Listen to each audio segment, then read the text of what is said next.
Hola a todos. En este video les voy a explicar cómo, a partir de los informes contables, se pueden aplicar estudios que permitan determinar el estado de situación de una empresa. Vamos a ver con esta presentación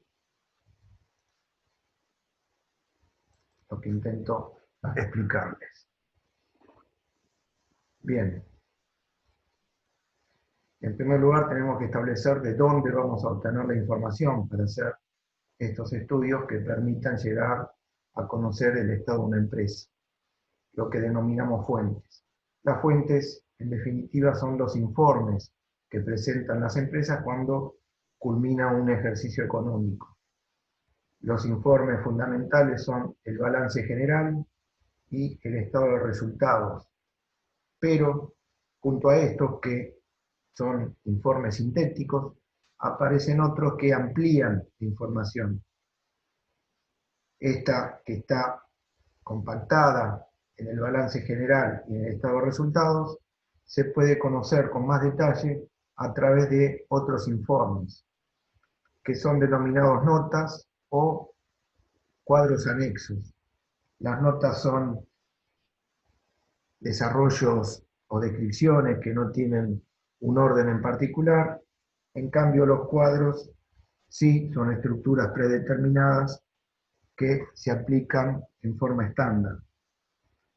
Junto al balance general, por ejemplo, van a aparecer, para complementarlo, el estado de evolución del patrimonio neto. Este informe siempre tiene que aparecer cuando el patrimonio neto se muestra con un único valor en el balance general. Y este estado de evolución del patrimonio neto lo que muestra son las variaciones que experimentan cada uno de los rubros que conforman el patrimonio neto hasta llegar a los valores actuales. Está el cuadro de bienes de uso, donde se hace una descripción de todas las cuentas que forman parte de este rubro, indicando los valores cuando se incorporaron a la empresa, aumentos o disminuciones que hubieron durante el último ejercicio, amortizaciones, tanto del último ejercicio como acumuladas anteriores, y los valores netos. Estos valores netos sumados permiten obtener el valor total del rubro, que es el que se muestra en forma compactada en el balance general. Y así con otros informes. Por ejemplo, el estado de origen y aplicación de fondos, lo que es el cash flow, que muestra cómo se llega al valor actual o último del rubro caja y bancos, luego de haber invertido, pagado, cobrado. El cuadro de gastos es otro anexo que es obligatorio para las sociedades anónimas y que complementan información de las cuentas de egresos.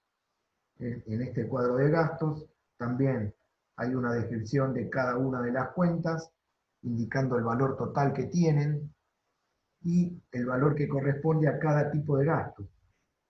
Costo de ventas, operativos, de comercialización, financiación u otros. Todos estos sumados nos van a dar el valor total de cada una de las cuentas. Y así vamos a conocer de dónde provienen esos valores que se informan compactados en el estado de resultados. Bueno, entonces estas son las fuentes: balance general de estado de resultados y anexos que se presentan. ¿A quiénes van a estar destinados estos informes de los estados contables? Bueno, acá tenemos dos grupos: los propios y los ajenos. Dentro de los propios, los que pertenecen a la empresa, vamos a tener a los propios propietarios, a los dueños, que se van a interesar para saber cómo está funcionando su empresa, cuánto está ganando o cuánto está perdiendo, qué modificaciones se pueden hacer, qué inversiones, qué colocaciones en otras empresas. Entonces, a los dueños les interesa conocer el estado en que se encuentra su compañía.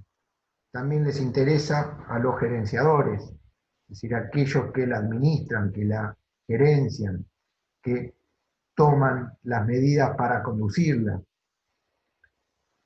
El estado de situación de la empresa, brindado a través del estudio de los informes contables, le van a permitir a los gerenciadores decidir qué tipo de medidas tomar. En algunos casos, hacer reducción de costos, en otros invertir en la elaboración de un nuevo producto, en tratar de conservar parte del mercado. Bueno, todas estas medidas las van a tomar de acuerdo a el estado que presenten los estados contables. También le interesa a quienes están trabajando en la empresa, para avisorar el futuro que les presenta, si van a poder desarrollar su carrera en esa empresa, o si no, si van a tener que rumbear para otras latitudes, o si no tienen una visión futura y viven más en el presente, saber si la empresa está en condiciones de pagarle puntualmente los sueldos que van generando. También le interesa la información a ajenos, protagonistas que no pertenecen a la empresa, por ejemplo, proveedores, que van a querer saber hasta qué monto pueden conceder crédito a la empresa sin correr riesgos, los clientes, que también querrán saber si la empresa está en condiciones o no de responder a sus pedidos en tiempo y forma, los bancos, como en el caso de los proveedores, también conceden créditos, en este caso dinerario, y están interesados en saber si las empresas lo pueden devolver sin correr demasiados riesgos. A través del estudio de los informes contables van a tener esta información. También le interesa a inversores que se interesan en la empresa y están dispuestos a arriesgar parte de lo que tienen, sí, siempre y cuando la empresa les muestre resultados alentadores. Y el Estado también es uno interesado en la lectura de los informes contables, porque a través de ella puede establecer el monto de impuestos que tiene que pagar cada empresa. Bueno, sabiendo quiénes son los interesados, vamos a ver qué es lo que se busca conocer. Es decir, que quiero conocer el estado de la empresa, no es una definición completa, hay que establecer qué es lo que quiero conocer. Entonces, acá les presento tres aspectos que son fundamentales y distintos entre ellos, aunque en el lenguaje coloquial se manejen en forma indistinta. El estado patrimonial es diferente al económico y diferente al financiero. El estado patrimonial lo que muestra es la estructura de la empresa, qué es lo que tiene, qué es lo que le deben, qué cantidad de bienes tiene de cada clase, en qué momento puede convertir los créditos en dinero, a quién le debe, al Estado, a los proveedores, a bancos, qué cantidad le debe a cada uno, en qué momento tiene que pagar, de dónde provienen los ingresos, cuáles son los costos que tiene que atravesar, en qué gasta, cuánto gasta en cada sector, cuánto le queda neto de todos esos ingresos deducidos luego los gastos. Bueno, todo esto es información patrimonial, información de la estructura de la empresa, cómo está conformada. El estado económico, en cambio, lo que indica es la capacidad que tiene la entidad para generar ganancias, siempre teniendo en cuenta a partir de un monto invertido. Entonces, el estado económico refleja la capacidad de rentabilidad que tiene la empresa. Si dos empresas tienen una ganancia neta anual de 1 millón, esto en principio parecería indicar que ambas están en una buena posición. Pero lo que hay que considerar también es cuál es el monto invertido por cada una. Si el patrimonio neto de una de ellas es de 1.000.000 y tiene una ganancia de 1.000.000, habrá rendido ese patrimonio 100%, es de cada peso invertido obtienen 1 peso de ganancia.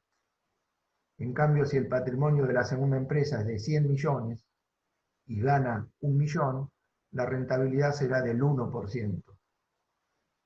Entonces, es importante establecer también el estado económico, cuánto hacen rendir ese patrimonio invertido. Y el último aspecto es el financiero, que muestra la capacidad que tiene la entidad de pagar las deudas que contrajo. El estado financiero entonces hace una relación, una comparación entre recursos disponibles y obligaciones contraídas. Entonces también es importante este aspecto porque una empresa puede estar bien estructuralmente, tiene un buen estado patrimonial, tiene una buena rentabilidad económica, pero puede ocurrir que atraviese un mal estado financiero, tenga que pagar sueldos, tenga que pagar a los proveedores y no tenga liquidez como para hacerlo. Y esto le puede llegar a generar un problema muy importante. O tiene que salir a liquidar activos, o tiene que pedir dinero a un costo muy elevado.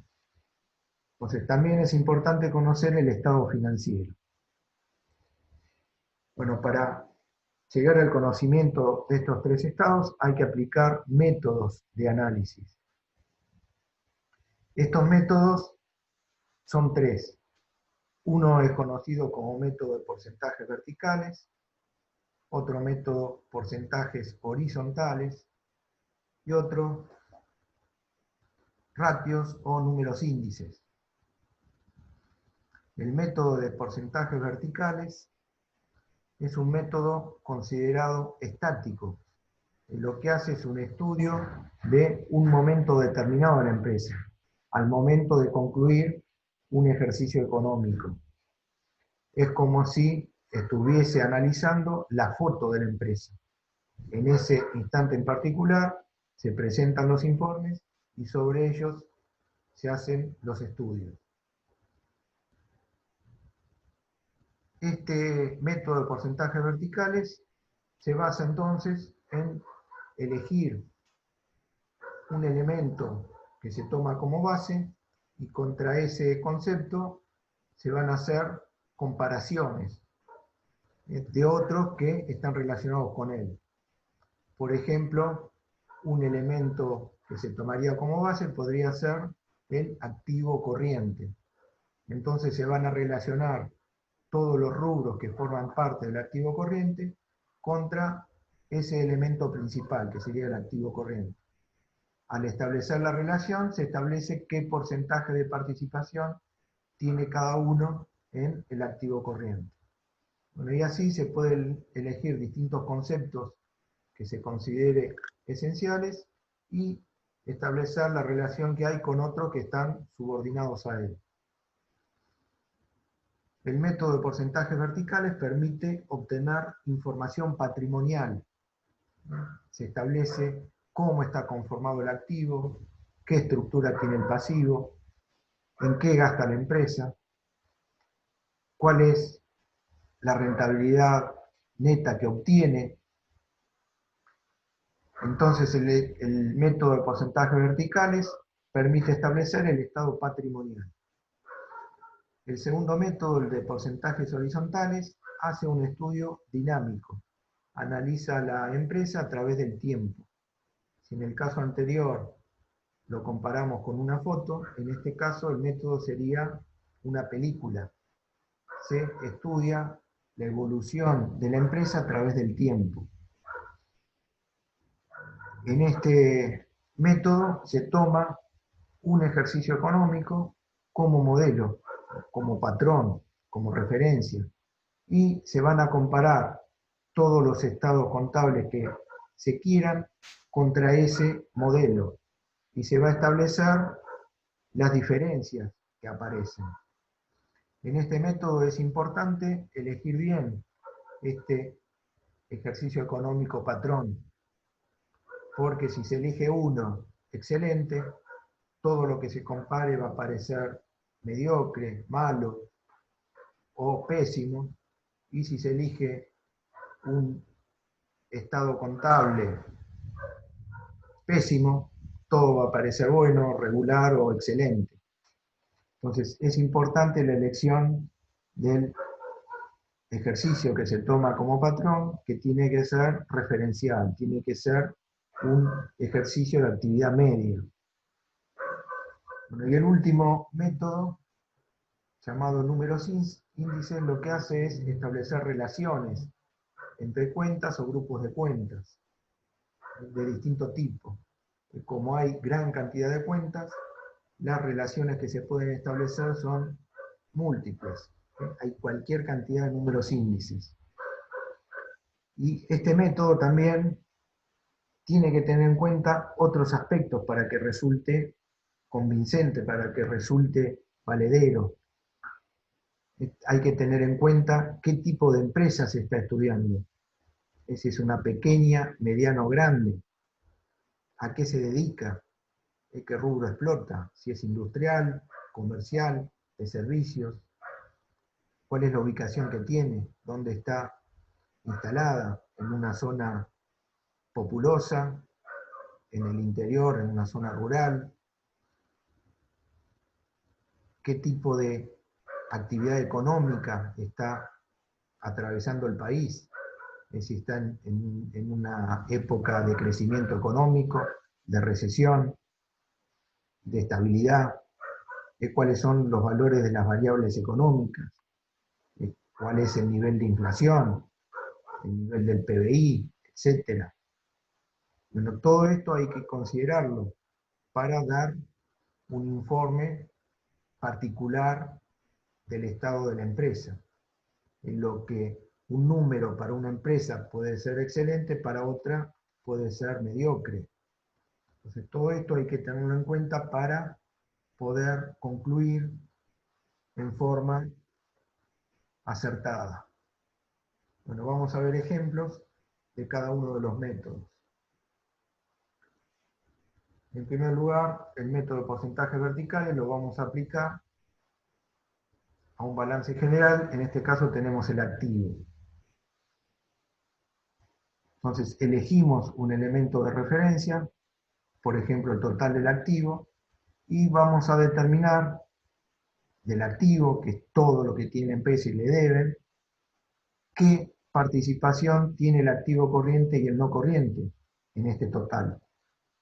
Y acá hacemos el cálculo, y para hallar el número, lo que hacemos es dividir el valor del elemento que queremos establecer su participación con el general. Entonces dividiríamos 3.193.977 dividido 7.424.223 por 100. Y ahí obtenemos 43%. Entonces, acá establecimos que de todo lo que tiene la empresa, el 43% lo podría llegar a liquidar antes que transcurra un año, o convertir en efectivo, y el 57% restante tardaría más de un año en convertirse en líquido. Podríamos también establecer qué participación tiene cada rubro en el total del activo. Y acá tenemos los distintos valores. Podríamos tomar como referencia el activo corriente, y todo lo que tiene la empresa y puede liquidar dentro del año. Y acá calculamos la participación que tiene cada uno de los rubros. Por ejemplo, de todo lo que la empresa podría convertir en dinero dentro del año, el 27% ya lo tiene líquido. El 33% lo tiene en bienes de cambio, en mercaderías o materias primas. Depende del rubro de la empresa. Acá tomamos también como ejemplo el activo no corriente, lo que está fijo. Y de esto que está fijo, el 23% corresponde a bienes de uso. El resto, la mayor parte, son otros créditos. Entonces, de esta manera podemos ir estableciendo cómo está conformado, en este caso, el activo, cuánto tiene de cada elemento, o cómo está compactado de cada rubro. Lo aplicamos en el pasivo. Tomamos como referencia el total del pasivo y el patrimonio neto. Es todo lo que debe la empresa, a terceros y a propios. Bueno, de todo esto que debe la empresa, cuánto corresponde a deudas con los dueños y cuánto a deudas con terceros. Y acá tenemos la proporción. Podemos tomar como referencia lo que tiene que pagar la empresa dentro del año. Bueno, de todo esto que tiene que pagar dentro del año, la mayor parte corresponde a deudas financieras, el 87%. En este caso, este indicador no es bueno, ya que las deudas financieras implican tener que pagar intereses. El dinero conseguido a través de financiación de terceros, bancos o financieras, establece un valor alto por el costo de ese dinero, que se tiene que pagar un interés alto. En cambio, si la mayor parte de las deudas que tiene que pagar la empresa corresponderían a proveedores que estarían en el rubro cuentas por pagar, sería conveniente porque ese préstamo no implica intereses. Bueno, acá tomamos otro ejemplo, tomamos lo que se le debe a terceros. De todo lo que se le debe a terceros, la mayor parte hay que pagarla dentro del año. Está en el pasivo corriente. Y en cambio el 30% hay que pagarlo más allá del año. De todo eso que se le debe a terceros, el 3% son cuentas por pagar, al Estado se le debe el 2% de todo lo que debe la empresa, y así podemos establecer los distintos valores. Aplicamos el método de porcentajes verticales finalmente al estado de resultados. Y acá tomamos como referencia el total de las ventas. Y calculamos el porcentaje de participación de cada rubro, de costo de ventas, de resultado bruto, gasto de administración, de comercialización, financieros. Es como en el caso anterior también, para hacer el porcentaje. Por ejemplo, dividimos el de costo de ventas, 5.841.797, dividido el valor que se toma como referencia, que es ventas, 6.740.035%. Y obtenemos 86,7%. Y así obtenemos cada porcentaje y permitimos de esta manera establecer cómo están conformados los gastos y los ingresos que tiene la empresa. Y lo podemos leer de esta manera. De cada 100 pesos que vende la empresa, 86 pesos con 70 centavos se destinan a el costo de ventas. De cada 100 pesos que vende la empresa, le quedan brutos 13 pesos con 30 centavos. De cada 100 pesos que vende la empresa, destina 5 pesos con 70 para gastos financieros. De cada 100 pesos que vende la empresa, netos de ganancia le quedan 70 centavos. Entonces así, aplicando este método de porcentajes verticales al balance general y al estado de resultados, podemos establecer cuál es la estructura de la empresa. Es información patrimonial. Ahora pasamos al método de porcentajes horizontales. Acá tenemos el activo como ejemplo, un año base con todos sus valores. A este año base se le adjudica un índice de 100. Cada rubro, cada parte de este balance general va a tener un valor de 100. Y vamos a analizar otros ejercicios, por ejemplo el año 2018 y el ejercicio económico del año 2019. Y vamos a calcular los índices. Por ejemplo, el del activo corriente, dividimos el valor del concepto que queremos calcular, 3.349.727, dividido el mismo concepto del año base. El mismo sería el activo corriente, 4.935.000 315 por 100. Y así obtenemos este número 68.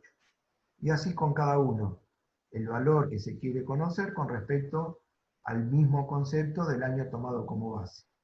Y así hay una relación directa. Podemos observar que ese número índice va a estar por debajo de 100 o por encima de 100.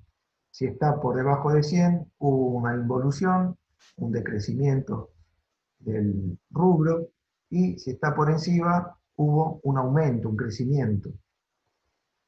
Y el grado de alejamiento con respecto a 100 nos marca el grado de cambio. Cuanto más alejado, más cambio hubo.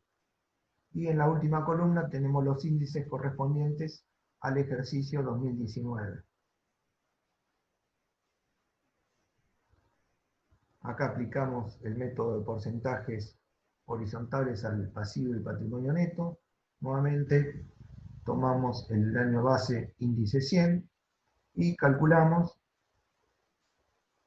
los de los ejercicios económicos que querramos, haciendo la relación entre los valores y el mismo concepto del año base, como en el caso anterior. Y así obtenemos los distintos indicadores.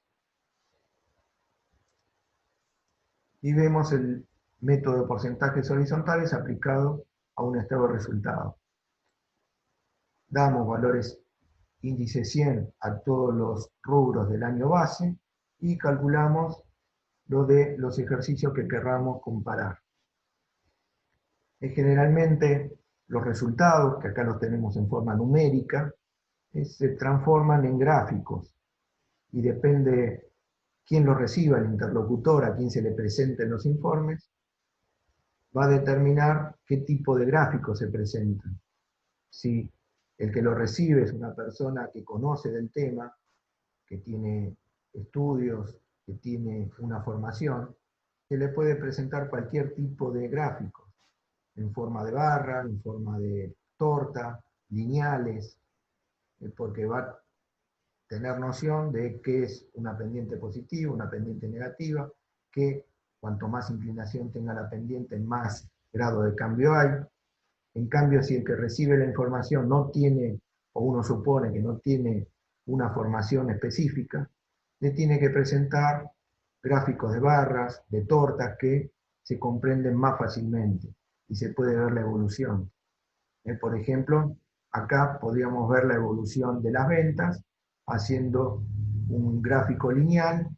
En el primer caso, la recta tendría pendiente negativa, porque hay una disminución, estaría en caída, y en cambio, para el ejercicio siguiente hay un aumento. Pasa a un valor 106 que supera incluso a la línea del valor original. Entonces, de esta manera se presenta la información. Bueno, y finalmente llegamos al último método de análisis, que se conoce como números índices. Y acá dijimos que podemos tener una infinidad de números índices, porque se pueden establecer todo tipo de relaciones entre cuentas. Bueno, yo se los agrupo, estos números, en sectores de actividad, de estructura, de endeudamiento, de liquidez y de rentabilidad. Cada uno nos va a mostrar un aspecto diferente que se pretende conocer. Por ejemplo, los índices de actividad. Acá tenemos algunos ejemplos. Bueno, perdón, me pasé. Lo que van a mostrar es distintas facetas del accionar que tiene la entidad. Por ejemplo, el tiempo que tarda en cobrarle a sus clientes, la relación que hay entre los bienes de cambio con el total de las ventas, lo que se llama índice de existencias, etcétera, distintos valores que tienen que ver con la actividad de la empresa. Un indicador que la mayoría de las empresas calculan es el de rotación del activo o del activo fijo. Y lo que se hace es una relación entre las ventas y el activo. O si del activo fijo y el activo fijo. Y esto lo que marca es el grado de utilización que le da la empresa a los elementos que dispone, el número de veces que los utiliza, cuánto hace rotar ese activo. Cuanto más alto sea la rotación del activo, va a ser más provechoso para la empresa. Siempre hay que tener en cuenta el rubro. Si es una empresa industrial, va a tener un activo fijo importante para poder desarrollar su actividad, por lo tanto, la rotación no va a ser muy elevada. En cambio, en una empresa de servicios, la rotación del activo va a tener un número mucho más alto. Acá de estos ejemplos, tomamos el último, inventario sobre capital de trabajo, y lo que hace es una relación entre las mercaderías o las materias primas con respecto a el capital de trabajo. El capital de trabajo es lo que se llama el capital corriente, o la diferencia entre el activo corriente y el pasivo corriente, el colchón que dispone la empresa para realizar inversiones, gastos, con un plafón que no le haga correr zozobras. Entonces, en este caso lo que se establece es cuánto de este capital de trabajo lo tiene en bienes de cambio, en mercaderías, en materias primas. Acá relaciona las cuentas por cobrar, cuánto de este capital de trabajo lo tiene en cuentas por cobrar, deudores por ventas, deudores varios.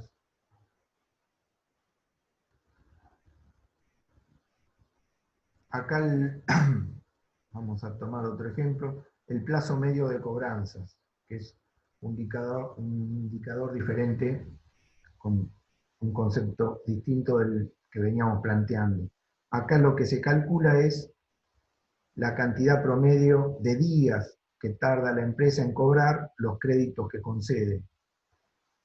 Entonces, cuanto más alto sea este valor, peor para la empresa, porque es dinero que presta sin intereses y le conviene recuperarlo lo más pronto posible. Entonces el plazo medio de cobranza debería ser lo más bajo posible. Siempre hay que tener en cuenta que lo mejor sería vender todo al contado, pero muchas veces la única alternativa que queda es vender a crédito, si no, no se vende. Si se vende a crédito, entonces hay que intentar cobrar lo más rápido posible. Bueno, para hacer el cálculo, el valor de crédito lo vamos a encontrar en el balance general, en el activo corriente, el rubro créditos, y el total de las ventas en el estado de resultados. Hacemos la relación, multiplicamos por 360, que es la cantidad de días en forma comercial que hay en un año, y ahí tenemos lo que tarda en promedio en cobrar los créditos la empresa. Bueno, otro grupo de indicadores son los de estructura. En este caso, estos indicadores permiten determinar cómo están constituidos distintos aspectos de la organización. Tenemos índices de mantenimiento, de publicidad, de gastos de comercialización, de gastos administrativos, de distintos aspectos que hacen a la estructura. Y lo que hay que alertar en este caso es que estos indicadores, si previamente se utilizó el método de porcentajes verticales, seguramente ya se han calculado.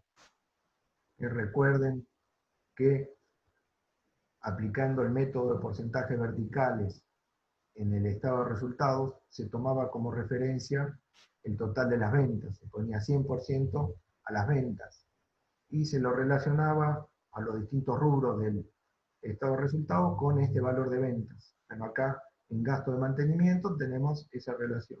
Gasto de comercialización, gasto de administración, también. Entonces, estos valores los pudimos haber calculado con el método de porcentajes verticales. Y acá tenemos, dentro de los gastos de comercialización, si tenemos el dato de cómo están constituidos, vamos a ver que una parte son gastos de publicidad. En este caso se calcula el índice de publicidad, es decir, cuánto de las ventas está destinado al gasto de publicidad. Otro grupo de indicadores son los de endeudamiento. Los indicadores de endeudamiento nos van a permitir evaluar qué tan consolidada está la empresa, teniendo en cuenta la composición de sus pasivos y la relación con el activo y el patrimonio neto. Y acá tenemos distintos indicadores. Vemos que se relaciona la deuda con lo que tiene la empresa. En el primer caso, en el índice de endeudamiento propiamente dicho. Entonces, ¿cuánto de lo que se le debe a terceros es parte de todo lo que tiene la empresa? Entonces acá vamos a obtener un porcentaje y nos va a indicar cuánto de lo que tiene la empresa corresponde a deuda con terceros. El índice de deuda corriente o no corriente relaciona el pasivo corriente o el no corriente con el total del pasivo. Y cuánto de lo que se le debe a terceros hay que pagarlo antes del año o después del año. Y el índice de estructura de capital relaciona todo lo que se le debe a terceros con todo lo que se le debe a los dueños. A ver qué proporción hay entre cada una de estas deudas. Los índices de liquidez son esenciales, únicos, para calcular el estado financiero. Si uno quiere calcular el estado financiero, tiene que recurrir a estos indicadores. Y acá tenemos 3 ejemplos diferentes que van a permitir establecer la liquidez, el estado financiero de la empresa en distintos periodos, corto plazo, mediano o largo. El índice de solvencia, o llamado liquidez corriente, lo que hace es relacionar lo que la empresa tiene o va a disponer dentro del año con respecto a lo que tiene que pagar dentro del año. Generalmente este indicador tendría que dar por encima de 100, para la empresa estar tranquila que lo que va a disponer supera a lo que tiene que pagar. El índice de liquidez hace una relación más pretenciosa, que relaciona lo que hay que pagar dentro del año con lo que se tiene ya, o en el corto plazo.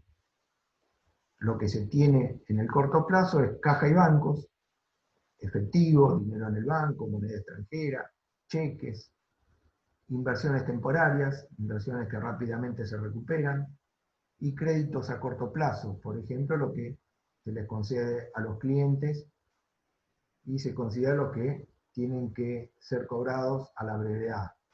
Entonces sumamos todos estos valores y los dividimos por la deuda a un año. Lógicamente este indicador nos tiene que dar un valor menor que el de solvencia, porque en el de solvencia estamos considerando todo lo que podríamos liquidar en un año y acá lo que podríamos liquidar en un corto plazo. Y el último indicador es el de liquidez inmediata. Es el que hace un análisis a la brevedad, en un cortísimo plazo. Y por eso también se lo suele llamar prueba ácida. Y acá lo que se hace es comparar lo que hay que pagar inmediatamente, sueldos, proveedores, deuda con el Estado, con lo que se tiene a mano. Dinero, moneda extranjera, depósitos bancarios, cheques. Bien, entonces con este indicador sabríamos si en el corto plazo va a hacer falta recurrir a un financiamiento externo o no. Si los recursos disponibles son suficientes, le va a dar tranquilidad a los gerenciadores, y si no lo son, va a haber que arbitrar los medios para conseguir estos recursos que faltan. Bueno, y el último grupo de indicadores que les había descrito son los de rentabilidad. Estos indicadores nos van a mostrar la capacidad que tiene la empresa para generar ganancias. Nos van a exhibir el estado económico. Y acá tenemos distintos indicadores. El más importante, el fundamental a calcular, es el de rentabilidad del patrimonio, el que relaciona el resultado neto del ejercicio, lo que obtuvo la empresa, con respecto al patrimonio. Y acá les hago una salvedad.